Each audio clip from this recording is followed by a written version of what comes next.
So here we are for the first podcast for the Ashmolean Latin Inscriptions project, and I'm here with the head of the project, Professor Alison Cooley from Warwick University. Alison, we're here in the Randolph Gallery. What is it that we're looking at?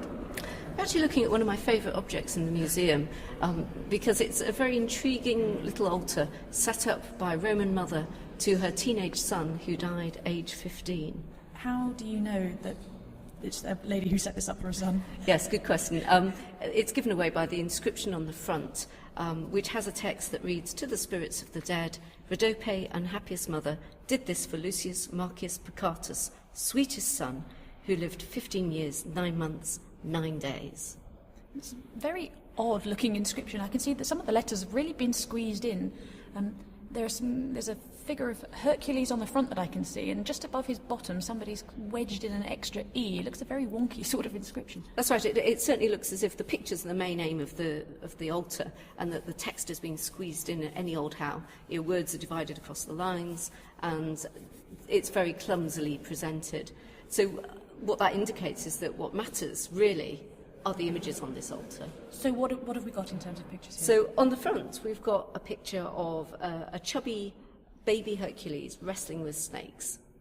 On the left side we've then got Hercules clubbing to death a centaur. That's half man, half horse figure. So that's the myth of Nessus, perhaps. When I think Nessus the centaur attacks his wife Deianira. It could be that, perhaps, or maybe the wine drinking story.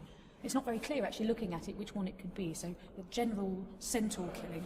Yes, definitely. And then on the other side, on the right-hand side, we've got a picture of Hercules attacking the man-eating Stymphalian birds. But usually in the myth, he shoots them down with bows and arrows, and here he is with a club. So again, we shouldn't think that there's only one way of telling a story in the ancient world. So is the one on the front with the snakes, is that the infant Hercules and strangling the snake story? Well, that's what it looks like at first, especially as he's very clearly depicted as a baby here. So the idea is that this might represent the snake sent by Juno, who was jealous for her husband Jupiter, who'd had an affair with Hercules' mother. So she decided to dispose of the young infant before he'd had a chance to develop by sending a couple of snakes to poison him in his crib. But in fact, if you look more closely, it looks like we don't have two separate snakes, but we have a multi-headed single snake, which then looks more like the Hydra, which was one of the monsters Hercules had to defeat in his labours. The Hydra was a horrible monster that whenever you cut off one head, 2 more heads would grow in its place. So this was one of the things that Hercules had to deal with and destroy. This whole piece is an altar, you said at the beginning. It looks very small to me. How would it work as an altar? Well, I think if you look very carefully on the top, you do have the traces of the indentation where you could pour offerings or satellite offerings.